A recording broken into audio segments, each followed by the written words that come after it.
सर्वेभ्यो नमः। देववाणी संस्कृतम यूट्यूब चलदृश्यम प्रति भवतां भवतीनांच हार्दं स्वागतम। मित्रों, पारिभाषिकः कक्षा संख्या नवमी कक्षा को आज पढ़ेंगे। 8 कक्षाएं हमारी हो गई। तो गत कक्षा में हमने 2 परिभाषाएं ली थी और उनका काफी हमने उत्थान का भी पढ़ लिया था। कार्य कालम संज्ञा परिभाषम और यथोद्देशम संज्ञा परिभाषा। सीधा सीधा सा इसका अर्थ ये हो रहा था कि संज्ञा सूत्र और परिभाषाओं सूत्र के विषय में महर्षि पाणिनि ने ये निर्णय दिया है कि इष्ट सिद्धि के लिए कहीं पर शास्त्र में सूत्रों का कार्यकाल माना जाता है, संज्ञा सूत्रों का और परिभाषा सूत्रों का, अर्थात विधि करने वाले सूत्रों के साथ वो मिलकर के कार्य करते हैं, तब उस काल को क्या कहा जाता है? कार्यकाल, परिभाषा सूत्र का और संज्ञा सूत्र का। और इष्ट सिद्धि को ही ध्यान में रखते हुए यथोद्देश भी माना गया है, अर्थात संज्ञा सूत्र परिभाषा सूत्र जहां पर बैठा हुआ है वहीं पर वो अपनी उपस्थिति दर्ज कराएगा। वो इधर उधर हिलेगा डुलेगा नहीं, वो अपने क्रम में रहता ही, अपने स्थान पर रहता हुआ ही कार्य करेगा। इसको कहा गया यथोद्देशम, उपदेश देश स्थान। ये समझ में आ गया था। और यहाँ पर एक गुरुजी ने उदाहरण भी दिया था नाई वाला, कि नाई 2 प्रकार के देखे जाते हैं, एक तो घर घर जाकर के बाल काटने वाले और एक अपने स्थान पर ही रह करके बाल काटने वाले। तो यथोद्देश है वो क्या है? अपने स्थान पर ही रह करके कार्य करता है, जैसे जो नाई अपनी दुकान खोल करके बाल काटते हैं। और जो घूम घूम करके घर घर जाकर के बाल काटते हैं उनको उन्होंने उदाहरण के रूप में घटा करके बताया कि ये है कार्यकाल वाले। सरल वैसे है, कोई परेशानी नहीं। अब यहां से आगे इस परिभाषाओं का जो व्याख्यान शेष है उसको पढ़ेंगे, ठीक है।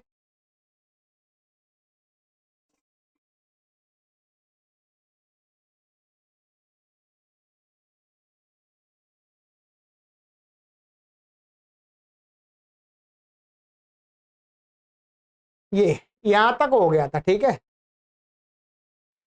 एतयोर द्वयोरपि पक्षयोः अयं भेदो अस्ति यत् कार्यकाल पक्षे संज्ञा व परिभाषा व न कस्यापि दृष्टौ असिद्धा भवन्ति। यथोद्देश पक्षे तो परिभाषाः त्रयीपादिके नाम असिद्ध प्रकरणे नोपस्थिता भवन्ति, ठीक है।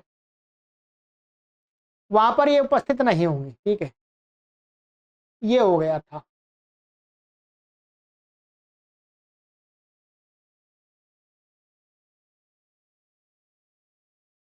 अब यहां से आगे जानते हैं, ठीक है। अब ये कैसे ज्ञापित होता है कि ये 2 परिभाषाएं हैं महर्षि पाणिनि के सूत्र के द्वारा, ये कैसे ज्ञापित होता है? उस ज्ञापक को बता रहे। कथम पुनर्जायते कार्यकालम अस्ति, ये कैसे मालूम पड़ता है कि कार्यकाल है? कहीं महर्षि पाणिनि की प्रवृत्ति देखी गई है क्या?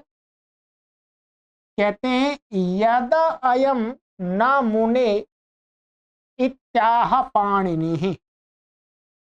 कहते हैं जो ये ना मुने सूत्र अष्टाध्यायी के 8वें अध्याय के द्वितीय पाद में 3रे नंबर पर कहा है, ये इसका ज्ञापक है। कथम कृत्वा ज्ञापकम, भाई किस प्रकार से ये ज्ञापक है? किस प्रकार से इस सूत्र को आप घटा करके ज्ञापक मानते हैं? कहते हैं अब समझने वाले आता, अब इसमें टाइम लगेगा। आपके पास प्रथमा वृत्ति हो तो उसको खोल लीजिएगा।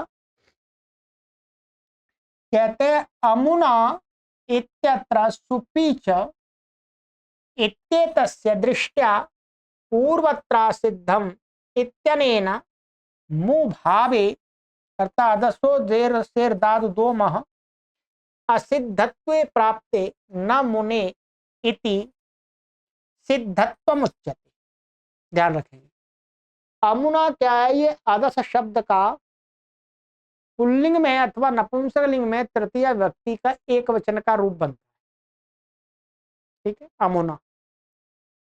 यहां पर क्या अमुना बनाते हैं तो क्या स्थिति होती है, एक बार आप अपनी कॉपी पर लिखिएगा पहले। ठीक है, मैं तो यहाँ लिखूंगा, मेरा मिटेगा बार बार। ठीक है, चलिए मैं यहाँ बोर्ड पर लिख देता हूं, थोड़ा सा वो होगा अभी।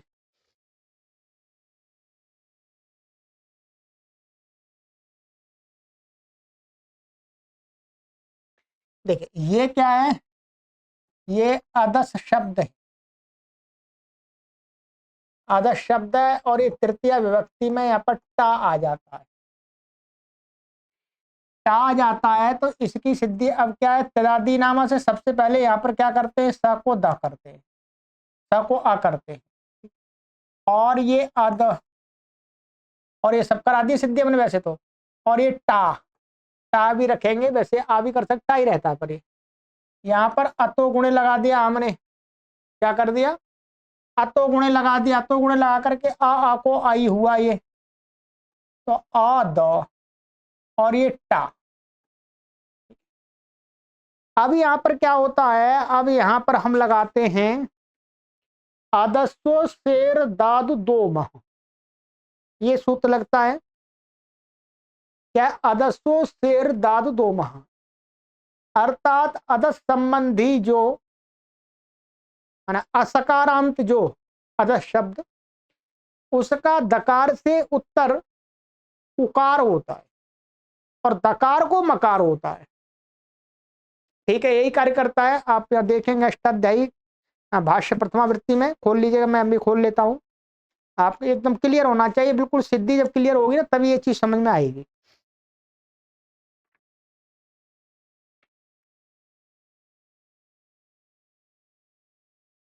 ये देखिएगा, आदस्व शेर दादुमो दो महा, ये अष्टाध्यायी के 8वें अध्याय का दूसरे पाद का 80वां सूत्र है, 80 नंबर। असकारान्तस्य अदसः दाद उत्तरस्य वर्णस्य उवर्णादेशो दकारस्य च मकारादेशोपि भवति। ऐसा अदस शब्द जिसका सकार हट गया है तो असकारांत बन गया, उसके दकार से उत्तर जो भी वर्ण है उसको क्या हो जाता, उकार होता है। तो स्थानीय अंतर तमाशे या प्रमाण कृत्य क्या है, ह्रस्व है, तो इसको ह्रस्व उ हो गया, और द को मा भी हो जाता है, तो ये क्या बन जाता है हमारा, ये बन जाता है, ध्यान रखिएगा क्या बन गया, अ मु, और ये है टा। ठीक है, ये क्या है, टा। अब यहां पर टा, जो टा है, अब यहां पर क्या होता है, ध्यान रखेंगे, सामान्य रूप से इसको शेषो घैसकी से क्या है, घी संज्ञा हो जाती है, क्या हो जाती है, अभी सिद्धि कर रहे हैं सीधी। ठीक है, अभी शंका नहीं उठा रहे इसमें।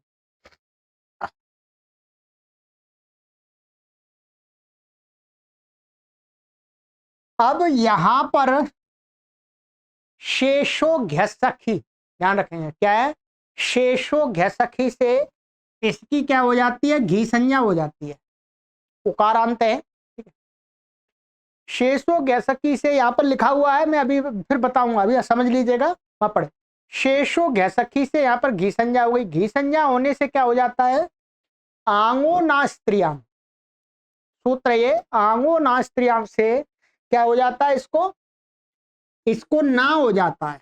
आंग का अर्थ हुआ, प्राचीन आचार्य लोग ता को आंग कहते थे, तो आंग को क्या हो जाता है, ना हो जाता है। क्या स्थिति बन गई हमारी, ध्यान रखेंगे, अ मु और ये ना। ठीक है, आमोना, ये तो हमने एकदम सीधी सिद्धि बना दी। अब यहां पर क्या है, वास्तव में ये नमुने पर भी हमने इसकी सिद्धि कराई थी। नमुने, नमुने क्या कहता है, नमुने ये कहता है कि ने परतः यत् प्राप्नोति तस्मिन् कर्तव्ये मू भावो न असिद्धो भवति किंतु सिद्ध एव। यहां पर न मुने तब लगता है जब कोई कहे कि ये ना हो गया आंगो ना स्त्रियाम से। अब यहां पर कोई सुपीच लगाने लगे, क्या लगाने लगे? सुपीच। सुपीच कहे ये क्या हो गया? ये आदि सुप हो गया। ये आदि सुप सुपीच सूत्र कहां पर है? 7-3 में। और अदसो शेर दाद 2 मान सूत्र कहां पर है? 8-2 में। तो पूर्वत्र सिद्धम की व्यवस्था से जब हम सुपीच लगाएंगे तो ये कैसे दिखेगा? ये ऐसा दिखेगा अकारांत अ द, वो असिद्ध हो जाएगा। तो वो असिद्ध हो जाएगा तो सुपीच इसको दीर्घ कर देगा, यहां आ दा ऐसा करने लगेगा। तो कहते हैं कि न मुने, न मुने का अर्थ क्या किया कि न के परे रहते कोई कार्य करने जा रहे हो, मानिए सुपीच लगाने जा रहे हो, तो जो मुंह भाव है वो असिद्ध नहीं होता है। पूर्वत्र सिद्धम की व्यवस्था से वो सिद्ध ही रहता है। ये न मुने का प्रयोजन है। ठीक है, अभी और भी देखते हैं। अब इतना मैंने आपको बता दिया, अब इसको वहां समझिएगा कि ये परिभाषा हमें वहां क्यों लगानी है। अभी मैंने वो बात नहीं बतानी, बताई क्यों क्यों लगानी है। आइएगा, अब आ जाइएगा यहां पर। अब इसको समझिए।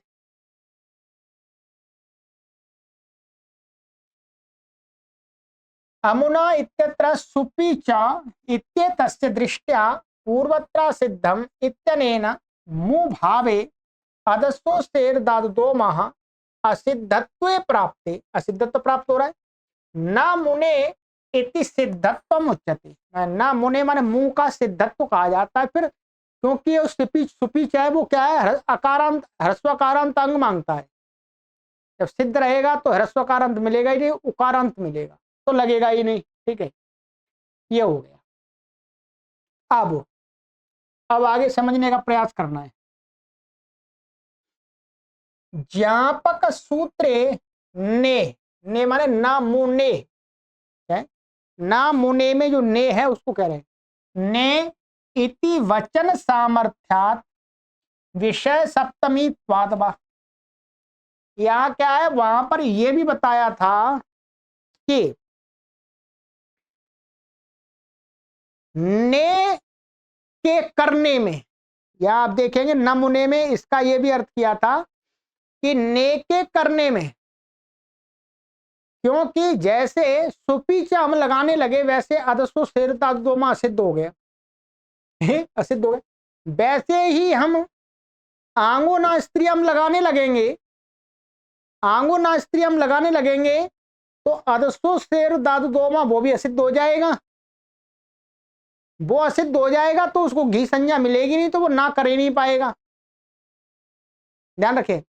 तो वही कहते हैं इस नमुने में ने इति वचन सामर्थ्यात, महर्षि पाणिनि ने पढ़ा है।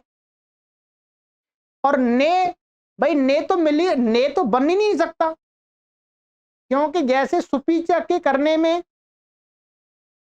वो असिद्ध हो रहा था, वैसे ही ने आंगो ना स्त्रियाम कब लगता है? जब इसको उकारांत मिलेगा, अमु अमु ऐसा मिलेगा तभी तो उसकी घी संज्ञा होगी, तब वो मिलेगा। परंतु आंगो ना स्त्रियम की दृष्टि में तो वो अदसो शेरदादोमा असिद्ध ही है। तो असिद्ध हो गया तो वो क्या दिखेगा? अ द ऐसा दिखेगा, तो उसकी पर घी संज्ञा नहीं होगी, घी संज्ञा नहीं होगी तो अदसो शेरदादो में लगे। तो इसलिए वहां पर क्या है? ना मुने ने पढ़ना बेकार हो रहा महर्षि पाणिनि का। तो कहते हैं वचन सामर्थ्य, पढ़ा हुआ है तो पठन सामर्थ्य अर्थात ने करने में भी सिद्ध रहता है मुंह भाव। ये यहां पर वहां पर अर्थ लगाया था। अथवा विषय सप्तमी, उसमें ने में विषय सप्तमी मान लेंगे कि आगे चल के ने होगा, तो आगे चल के ने होगा तो उस के करने में भी मुंह भाव सिद्ध ही रहता है। ऐसा अर्थ भी लगा सकते, दो अर्थ लगा सकते। तो ने में विषय सप्तमीत्वात् एव मू भावो ना भाव सूत्रम अर्थात आंगो ना स्त्रियां प्रतिसिद्ध। जो मैंने इस सूत्र के प्रति भी जो ना भाव ना करता ये सूत्र आंगो ना स्त्रियां, तो ना भाव सूत्रम प्रति भी क्या है, ये मू भाव सिद्ध होता है, ये ने पठन सामर्थ्य से अथवा विषय सप्तमी मान करके। ठीक है, एक ये बात हो गई। और एक ने के परे रहने पर कोई कार्य करना है तब भी मू भाव सिद्ध रहता है, दो कार्य करता है वो वास्तव में। अब कहते हैं, आगे आ जाइएगा, घी संज्ञाम शेषो घसखी प्रति तो असिद्ध एव। अब ये कहते हैं कि यहां पर जो आंगो ना स्त्री है वो न मुने में ने भाव तो इस सूत्र के ना करने के लिए तो सिद्ध रहेगा, परंतु शेषो घसखी सूत्र के लगाने में तो वो नमूने से असिद्ध नहीं रहेगा, वो तो असिद्ध ही माना जाएगा। भाई वहां नमूने में दो ही बात निकलती हैं, एक तो ने के परे रहते कुछ कार्य करना हो तो सिद्ध रहता है मू भाव, और अथवा न के करने में न के करने वाले सूत्र के प्रति मू भाव सिद्ध रहता है। परंतु यहां पर शंका ये उठती है, ठीक है दो के प्रति तो हो गया, परंतु शेषो घसखी जो घी संज्ञा के प्रति तो असिद्ध एव। शेषो घसखी तो ये सूत्र कहां का है, एक 4 का है। तो जब घी संज्ञा करेंगे तब तो अदसो शेर दादू 2 माह से जो ऊ हुआ है वो असिद्ध हो जाएगा। ऊ असिद्ध हो जाएगा तो क्या दिखेगा, अकारांत दिखेगा। अकारांत दिखेगा तो घी संज्ञा होगी नहीं। एक क्लियर होना चाहिए इतना, ठीक है, मैंने एकदम समझा दिया। तो प्रति असिद्ध एवं तब तो असिद्ध ही रहेगा, उसका क्या समाधान है, अतः तत्संज्ञां प्रति मू भाव एवं नास्ति। माने उस घी संज्ञा के प्रति तो मू भाव है ही नहीं, वो तो घी संज्ञा फिर मुंह ही नहीं है, उकारांत ही नहीं है, तो घी संज्ञा कहां से होगी, वो तो एकारांत उकारांत की करता है घी संज्ञा। तदभावे कथम पुनः ना भाव।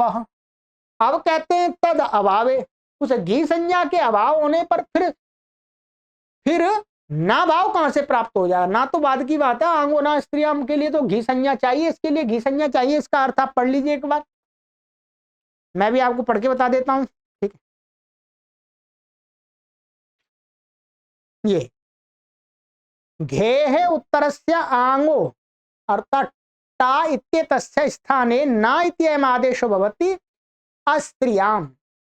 स्त्रीलिंग में इसका प्रयोग तब नहीं होगा, स्त्रीलिंग के शब्दों से जब टा आएगा तब नहीं। तो यहां तो क्या है, घी संज्ञा, अब घी संज्ञा नहीं है तो फिर ना भाव, फिर अब मान तद अभावे कथम पुनः ना भाव, फिर ना भाव कैसे हुआ, अब ना ही, अब तो ये सूत्र ही प्राप्त नहीं हो रहा जी। ना भावा भावे तस्मिन् परतः मुत्वस्य सिद्धत्व कथनम निरर्थकमेव। अब यहां से देखिए, अब कहते हैं ना भाव और अभाव, ठीक है, ना का भाव मैं ना होने का अभाव, तस्मिन् परतः ना का तो अभाव ही प्राप्त हो रहा है, ना का तो ना के अभाव होने पर उसके परे रहते जो मुत्व का, मुत्व माने ना मुने से सिद्धत्व कथनम, वहां पर सिद्धत्व कर रहे हैं मुंह का, क्या ना का तो अभाव ही है, ना तो प्राप्ति नहीं है, और फिर वहां ने कह रहे हैं, तो जो सिद्धत्व कथन है वो निरर्थक में है, वो तो पूरा तरह से निरर्थक हो गया। तो ना भाई ठीक है, ना के परे रहते अथवा ना के करने में जो सिद्धत्व का है वो बेकार जा रहा है, क्योंकि ना करने का तो कोई एक जो शर्त है वो ही प्राप्त नहीं हो रही है शेषो घसखी से। तन्ना, ये क्या है, तन्ना माने ऐसा नहीं है, वह नहीं है, अनेन जापयति आचार्यो यत कार्य कालम संज्ञा परिभाषा इति। वो व्यर्थ होकर के ये ज्ञापित कर रहा है सूत्र कि इससे आचार्य ज्ञापित कर रहे हैं माने यहाँ तक तत् न, ये दोष है, तत् न माने वो सिद्धत्व कथन निरर्थक नहीं है। तत् माने निरर्थकम न, निरर्थक नहीं है महर्षि पाणिनि का वो वचन, तद न ऐसा। इसी से ही ज्ञापित करते, ज्ञापयति आचार्य ज्ञापित करते हैं कि यत माने कि कार्य कालम संज्ञा परिभाषम की, जो संज्ञा और परिभाषा सूत्रों का कार्यकाल है। अब देखिए कार्यकाल होने से क्या होगा,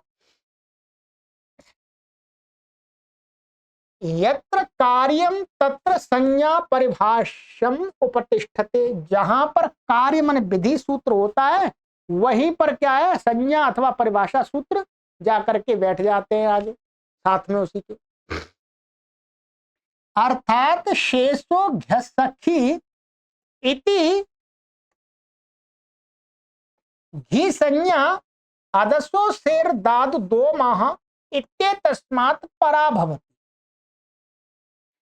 अब क्या है, शेषो घ्यसखी का हमने कार्यकाल मान लिया, कार्यकाल का अर्थात इसकी घी संज्ञा जहां प्राप्त होगी वहां जाएगा। ये घी संज्ञा इसकी कहां प्राप्त हो रही है, जब अदसो शेर दाद 2 माह से जब ऊ कर देगा ये, तो इस सूत्र के आगे जाकर के ये सूत्र बैठ जाएगा। बैठ गया तो अब सिद्ध, क्योंकि ये बताया था कार्यकाल में असिद्ध नहीं होता है कोई भी। तथा सूत्रेण सह एक वाक्य तो पद्यते, फिर उससे क्या, उसी सूत्र के साथ में एक वाक्यता माने उसके साथ ही कारांत होता है और उकार आदेश होता है और शेष हो गैसी अर्थात उसकी घी संज्ञा भी हो जाती है। एक वाक्यता उपपद्यते तस्मात् सिद्धायाम सत्याम घी संज्ञायाम मुत्तमपि सिद्धम भवति।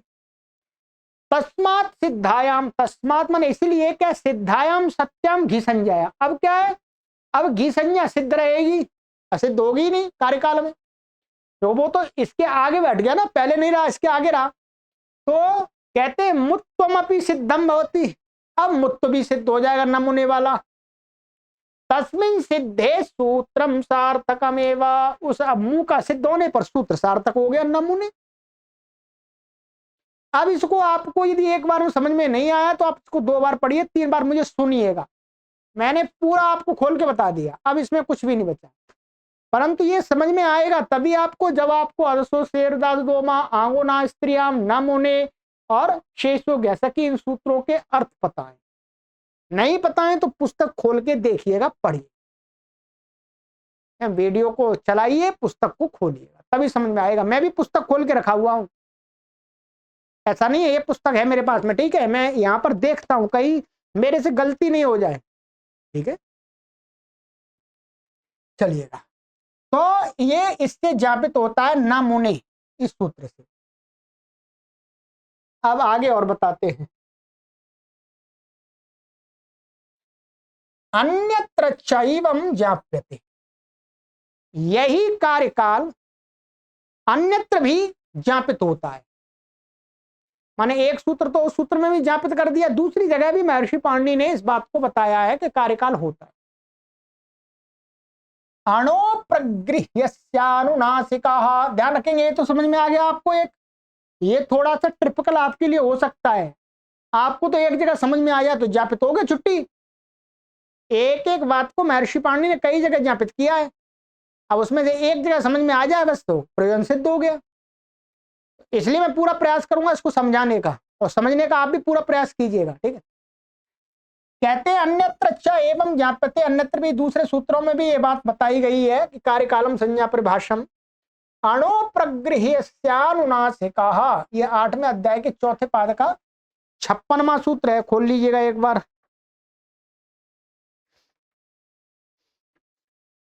ठीक है, इत्यत्र अनुनासिक विधाने अणः प्रगृह्य संज्ञैव नार्हति स्थातुम् पूर्वत्र सिद्धम इति असिद्धत्व कथनात्। यहां पर क्या है, अणो प्रग्रहस्यानुनासिका के लिए ये दो उदाहरण लेते हैं। दो उदाहरण लेते हैं, पहले अपने मन में उदाहरण लेते हैं, आगे बताएंगे। एक लेते हैं अमी अत्र, और दूसरा लेते हैं अमु अत्र। ठीक है, ऐसा ये कहते हैं कि अणो प्रगृह्यनुनासिका, ये सूत्र क्या कहता है, अप्रगृह्य संज्ञकस्य अणः अवसाने वर्तमाने वानुनासिकादेशो भवति। ठीक है, कि अवसान में वर्तमान क्या है, अवसान में वर्तमान जो अप्रगृह्य संज्ञक यानी जो प्रगृह्य संज्ञक नहीं है, ऐसे अण को, क्या ऐसे अण को, अण प्रत्यय आ रहा है, अण माने कौन सा, आ ई उ, पहला वाला अण है, उसको विकल्प करके अनुनासिक आदेश हो जाता है। उस सूत्र के दूसरे भी उदाहरण हैं, ऐसी बात नहीं है, यही है, परंतु यहां पर ये यहां घटाना चाह रहे हैं। देखिए अब ये क्या कहते हैं, इत्यत्र अनुनासिक विधाने अणः प्रगृह्य संज्ञा एव न अर्हति स्थातुं पूर्वत्र सिद्धत्वं सिद्धम इत्यस्य असिद्धत्व कथनात्। कि ये कहते हैं कि यहां पर ये अप्रगृह्य कहा,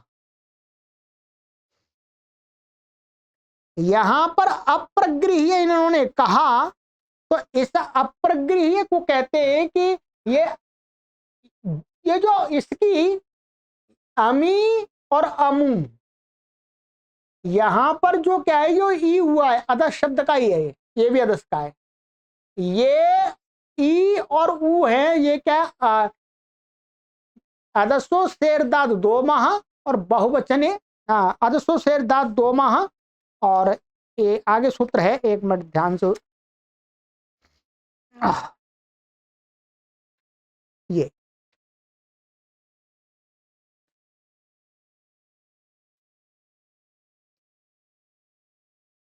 हाँ, एत ईद बहुवचने क्या, एत ईद बहुवचने, यहां पर जो ये ई हुआ है और म हुआ है, ये हुआ है एत ईद बहुवचने सूत्र से, वहां पर सिद्धि देख लीजिएगा, अमी बना हुआ है, और ये है अमू, ध्यान रखें क्या है, अमू, ये अमू है, ये क्या आदसो शेर दाद दो माह से यहां पर ऊ हुआ है। ठीक है, ये द्विवचन का है और ये बहुवचन का है। अब ये कहते हैं कि जब हम ये सूत्र यहां लगाने लगे, अमी अत्र अमु अत्र, तो यहां पर ये जो अप्रगृह्य से कहा है, इस अप्रगृह्य से का तो कोई मतलब ही नहीं है। क्यों? क्योंकि इसकी जो प्रगृह्य संज्ञा होती है, प्रगृह्य संज्ञा इसकी होती है आदसो मात, प्रथम अध्याय के प्रथम पाद में सूत्र है, आदसो मात से इसकी ईकारांत उकारांत की क्या हो जाती है, मकार से उत्तर ईकारांत और उकारांत की क्या होती है, प्रगृह्य संज्ञा, क्या होती है, प्रगृह्य संज्ञा। अब ये कहते हैं कि इसको हटाने के लिए, अब इसकी तो प्रगृह्य संज्ञा हो ही नहीं सकती, क्योंकि इनका मानना है कि आदसो शेरदाद दो माह वो संज्ञा सूत्र है। यदि हम यथोद्देश पक्ष माने, यथोद्देश पक्ष माने तो क्या है, आदसो शेरदाद दो माह से इसकी प्रगृह्य संज्ञा होगी ही नहीं, क्योंकि आदसो मात की दृष्टि में आदसो शेरदाद दो माह एक बहुवचने असिद्ध हो जाएंगे। तो फिर यहां पर जब प्रगृह्य संज्ञा इसकी प्राप्त ही नहीं है इनकी, तो यहां पर अप्रगृह्य से क्यों कहा। अप्रग्रिय से क्यों कहा? तो कहते हैं पुनः, वही कहा प्रग्रिय संज्ञा एवं नारति स्थातुम पूर्वत्र सिद्धम इत्यत्र सिद्धत्व कथनात् पुनः प्रग्रिय से इति प्रतिषेधः किमर्थम? पश्यति तो आचार्यः यत संज्ञा सूत्रम अदसोमात् कार्य काले, संधि से हटा दे, कार्य काले है वास्तव में, ठीक है, कार्य काले उपातिष्ठत इति। कहते हैं परंतु महर्षि पाणिनि तो देख रहे हैं कि ये जो सूत्र है संज्ञा सूत्र अदसोमात्, ये क्या है, कार्यकाल वाला है, ये यहां नहीं रहेगा, ये कहां पर पहुंच जाएगा? अदस्व शेरदाद दो महा और एतईत बहुवचने से आगे जाके बैठेगा, आगे जाके बैठेगा तो इसकी प्रग्रिय संज्ञा इनकी रहेगी, और प्रग्रिय संज्ञा रहेगी तो यदि यहां पर आप प्रग्रिय से नहीं करेंगे तो क्या हो जाएगा? इनको भी विकल्प से अनुनासिक हो जाएगा। क्या हो जाएगा? इनको भी विकल्प से अनुनासिक होने लगेगा। तो इसलिए यहां पर अप्रगृह्य कहा है। समझने का प्रयास कीजिएगा, ये सूक्ष्म है। मैंने तो आपको जो बात एकदम स्पष्ट बता दी है, ठीक है। तो कार्यकाल है एवं स्थाली पुलक न्याय न परिभाषा सूत्र विषयेपि कार्यकालम अस्ति ज्ञेयम्। कहते एवं माने इसी प्रकार से स्थाली पुलक न्याय, ये स्थाली पुलक न्याय है। स्थाली पुलक न्याय क्या होता है? कोई व्यक्ति चावल पकाता है, मानो भगोनी में हमने चावल पकाए। स्थाली पहले बटलोही को बोलते थे, जो सब भोजन पकाने के जो बर्तन हुआ करते थे, साग सब्जी ओदन आदि चावल आदि, उनको स्थाली कहा जाता है संस्कृत में। तो स्थाली पुलाक न्याय ना, तो कोई व्यक्ति उसमें चावल पकाता है, थोड़ी देर वो आग जलाता है, फिर देखता है तो क्या है, वो उसमें से एक चावल लेता है और देखता है गल गया। यदि नहीं गला है तो वो क्या समझ लेता है, ये सारे चावल अभी नहीं गले हैं। और यदि गल गया है तो सोचता है ठीक है गल गए चावल, उतारो, अग्नि बंद करो। ऐसा तो नहीं है कि भाई कोई व्यक्ति चावल पका रहा है और वो जब उसमें देखे पके कि नहीं पके तो प्रत्येक चावल को निकाल निकाल करके देखे भाई पका कि नहीं पका। ऐसा तो कोई नहीं करता भाई। उसमें से एक चावल को ले लेते, पक गया तो सारे ही पक गए, नहीं पके तो सारे ही नहीं पके, और जलाओ अग्नि। यही तो होता है। तो स्थाली पुलाक न्याय ना, अर्थात हमने जैसे संज्ञा सूत्र को यहां पर दिखा दिया, इसी प्रकार से परिभाषा सूत्र भी हमें घटा लेना है।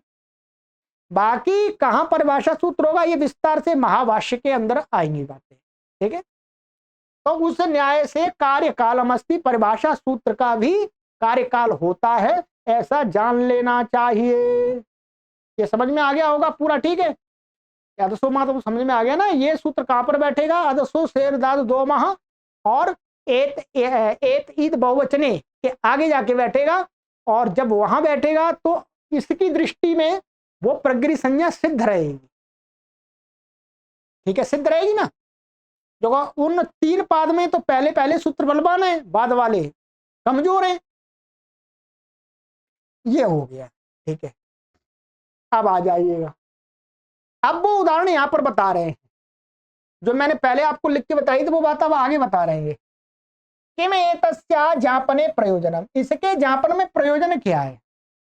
कहते हैं अदसो शेरदा दोमा एत ईद बहुवचने, ये सूत्र है वही 80-81, इत्येताभ्याम परा प्रगृह्य संज्ञा उपतिष्ठते। अर्थात प्रगृह्य संज्ञा का अर्थ क्या होगा? अदसो शेर दादु दोमा, ये सूत्र जाकर के बैठ जाएगा।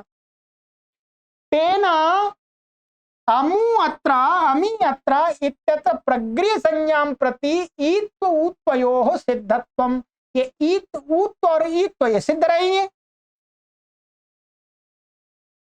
ठीक है, ठीक है। तो सिद्ध रहेंगे वो मैंने समझाई दिया आपको।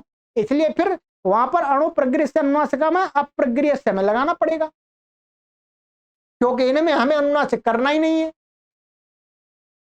अब आइएगा आगे देखिएगा, अब समाप्ति की ओर मैंने कहा था आपको कि इनके इतना बच्चा उसके लिए पूरा उतना ही समय चाहिए।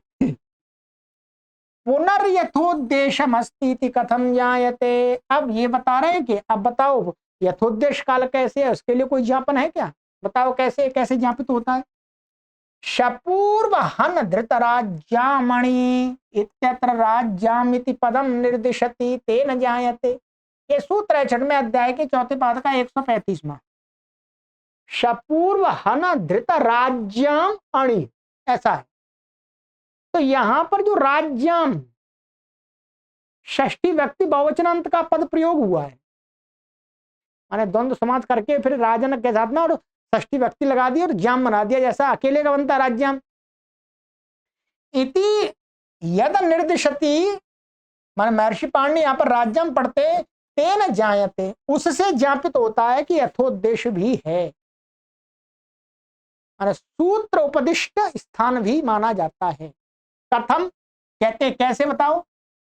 तो कहते हैं राजन आम, ये क्या हो गया? राजन आम इत्यत्र पद संज्ञा भसंज्ञा च प्राप्यते। यहां पर क्या है? राजन आम, ये मैंने भूमिका में हमने उत्थान का जो बताई थी उसमें समझाता है, इसको अब और समझ लेते हैं। यहां पर पद संज्ञा प्राप्त होती है स्वादिष्ट सर्वनाम स्थाने से, और भसंज्ञा प्राप्त होती है यची भम से। पद संज्ञा भसंज्ञा च प्राप्यते, प्राप्त होती है। विप्रतिषेधे परम कार्यम इति परिभाषाम अनुसृत्य परत्वात् भसंज्ञाम विधाय तन्निमित्तक अल्लोपम कृत्वा राज्याम इति निर्देशति आचार्य। क्या होता है? उन दो संज्ञा प्राप्त होती है तो उसमें क्या करते हैं? विप्रतिषेधे परम कार्यम लगा करके परिभाषाम अनुसृत्य, ये परिभाषा, इस परिभाषा सूत्र को अनुसरण करके परत्वात्, पर कौन सी है? भसंज्ञा, भसंज्ञा कर देते, अच्छी हमसे भसंज्ञा हो जाती है। विधाय तन्निमित्तक, माने उस भसंज्ञक निमित्तक, तत् माने भसंज्ञक निमित्तक जो अल्लोप, माने ह्रस्व आकार का, राजन के जक के आकार का लोप, कृत्वा करके राज्याम, राज्याम बन जाएगा। यहां पर ऐसा ही तो हो जाएगा ये, ठीक है, रा जन और ये आम। अब क्या हो गया? इसके आकार का लोप हो गया, ये इससे उसे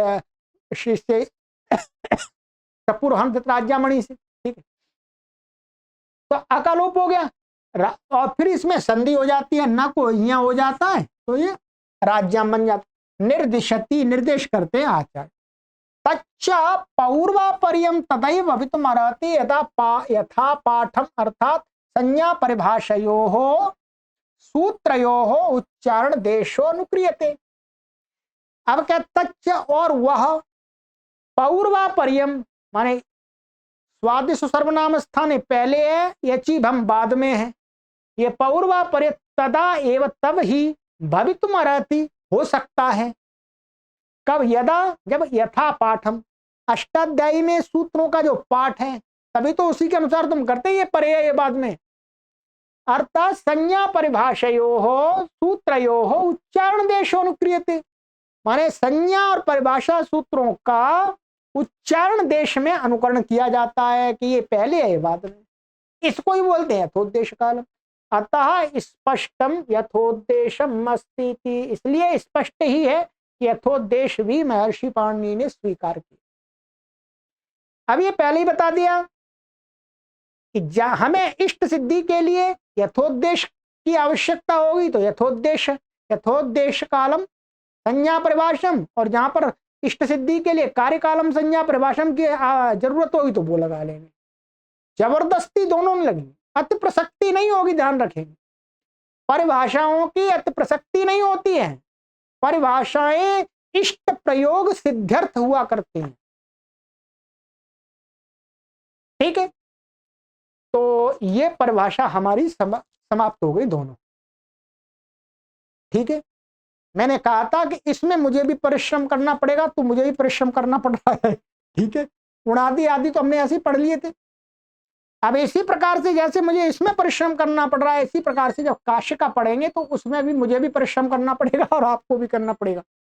क्योंकि केवल हम खाना पूर्ति तो नहीं करते, जिस चीज को पढ़ाते हैं तो गहराई से पढ़ाते हैं।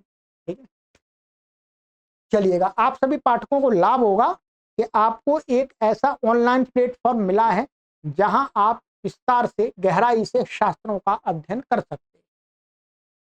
चलिएगा, तो ये हमारी अभी तक 3 परिभाषाएं हो गई हैं। व्याख्यान तो विशेष प्रतिपत्तिर प्रतिपत्तिर न संदेहाद अलक्षणम और कार्यकालम संज्ञा परिभाषम यथोद्देशम संज्ञा परिभाषम, इनको याद करते रहिएगा। पहले याद कर लीजिएगा, 5-5, 10-10 परिभाषाएं डेली याद कीजिएगा, क्या परेशानी, याद तो करना जरूरी है। ठीक है, ये मैंने पूरी रटी हुई है। ठीक है, इसलिए मैं कभी एक बार देख लेता हूं फिर बोल देता हूं।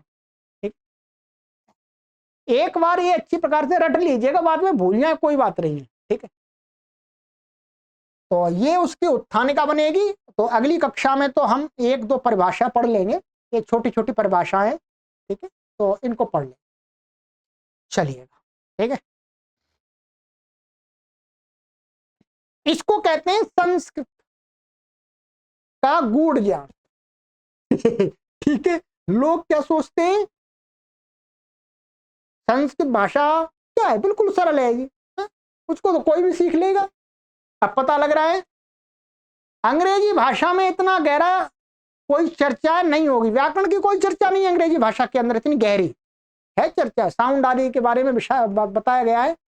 परंतु इस जिस प्रकार से संस्कृत व्याकरण के अंदर गहराई से, अभी तो बहुत सारे ग्रंथ हैं जी, ये तो व्याकरण में चल रहे हैं, अभी तो आपको हम आगे पढ़ाएंगे, वैयाकरण भूषण सार आदि है, उसमें आपको ज्ञात होगा कि इस भारत देश की भूमि पर शब्द पर कितना गहरा विचार किया गया, और अभी आगे भी विचार किया जाना चाहिए। ऐसा नहीं कि पूरा विचार कर ही दिया, यह भी गलत बात है। हमें इस शब्द पर विचार की परंपरा को निरंतर बनाए रखना चाहिए। शब्द के विषय में नई नई और भी खोजें करनी चाहिए। ठीक है, तो अभी तो हम पहले शास्त्रों को आपको पढ़ा दें, तब आप कीजिएगा खोज। ठीक है, चलिएगा, सर्वेभ्यो नमः।